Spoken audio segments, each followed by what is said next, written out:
one airline could be the start of something entirely new. After Spirit Airlines shut down over the weekend, a Grassroots campaign is gaining traction online, aiming to bring it back, powered by the public. And it's all being driven by this viral TikTok. Okay, the website actually crashed at one point. There was so much activity going there. That video alone has been seen millions of times. And as of this morning, over $437 million has been pledged by more than 512,000 individuals. Okay, the idea of strangers on the internet teaming up to revive a billion-dollar airline might sound far-fetched, but these kind of viral crowd-funded movements are becoming more common. Dr. Jess Galani is here to talk about how they actually work and if they have the ability to succeed.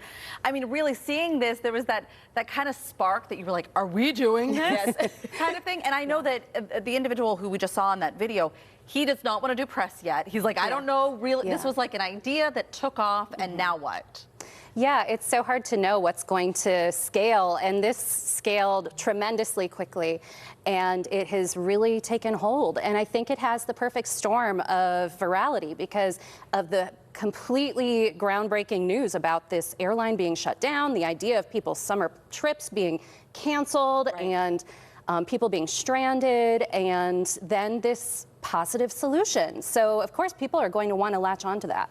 I've seen this type of thing before. I mean, it kind of reminds me of like the GoFundMe campaigns. I remember when people got on Reddit and they kind of drove the stock back up on GameStop. Do you remember that? I do remember that. Is it also about people just wanting to feel a part of something?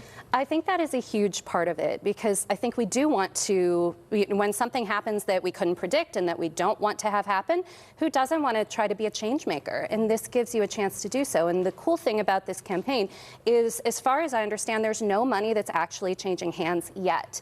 It's a pledge. So it's more of like a commitment, a proof of concept that people really, really believe in this.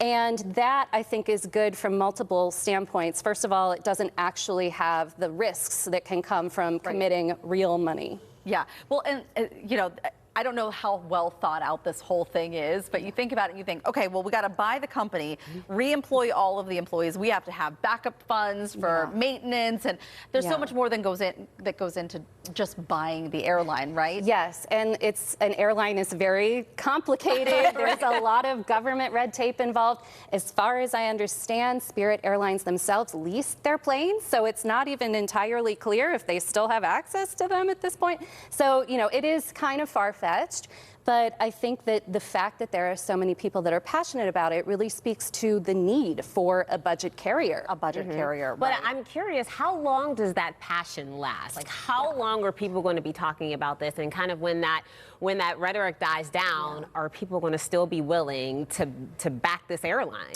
That's really the risk with any kind of social media campaign. They scale quickly and then kind of plateau and then peter off. And I had been tracking this campaign since Sunday and noticed that it seemed to be leveling off as of yesterday. But when I checked today, the numbers were much better. It had been, you know, multiplying in the donors and the amount pledged.